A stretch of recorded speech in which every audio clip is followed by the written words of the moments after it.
religions. Right. So Muhammad basically taught that all three religions come from the same origin, Abraham. Right. And so, Interesting. yes, or Adam, even going back further. But these three religions he thought belonged to they were a family. And if you read the Quran, he teaches over and over again that the goal of Islam is not to get rid of Christianity and Judaism and convert Jews and Christians. The goal of Islam is to perfect the Abrahamic tradition. Right. Or complete it, I should say. Complete the Abrahamic tradition.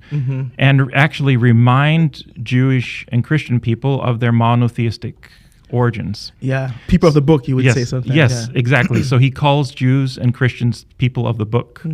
And so if you read the Quran, like chapter 5 of the Quran, he says to Jews, he speaks directly to Jewish and Christian people, and he says, you should go back to your own traditions.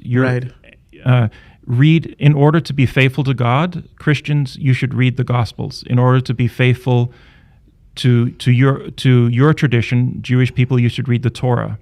And so his goal was to complete the Abrahamic tradition and teach Muslims and Jews and Christians how to be true monotheists and how to stay true to the Abrahamic tradition. Is there a difference between the Islamic view of God and the Christian view? Because in Islam is Allah, right? And in Christian it's God. Yes. But is there a different? How do the Muslim view that? So Muslims just think it's same God, just a different name. It's just the Arabic word. Allah is just the Arabic word for God, and so the Arabic equivalent of God.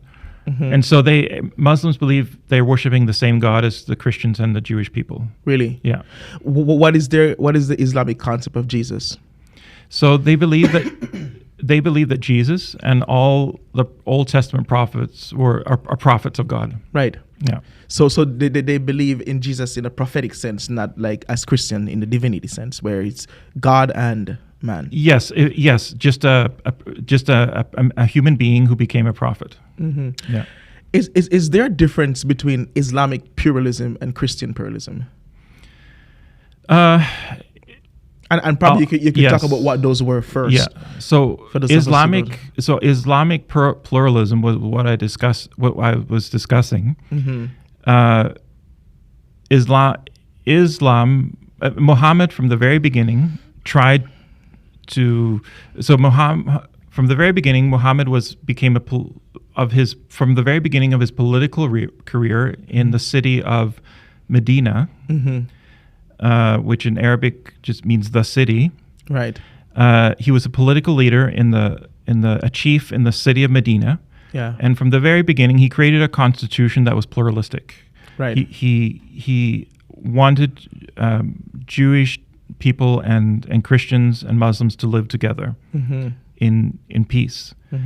And ever since that time, when Muslims have been ruling over areas that included Jewish and Christian people, they have basically followed that principle of pluralism. Right.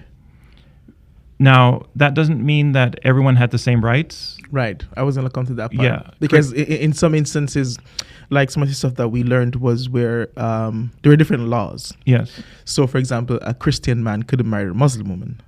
But a Muslim man could marry a Christian woman. Yeah. And it's kind of the same thing like you'd see in places like Saudi Arabia, which I don't profess to know much about, but at the basic level where you're not allowed, you can be a Christian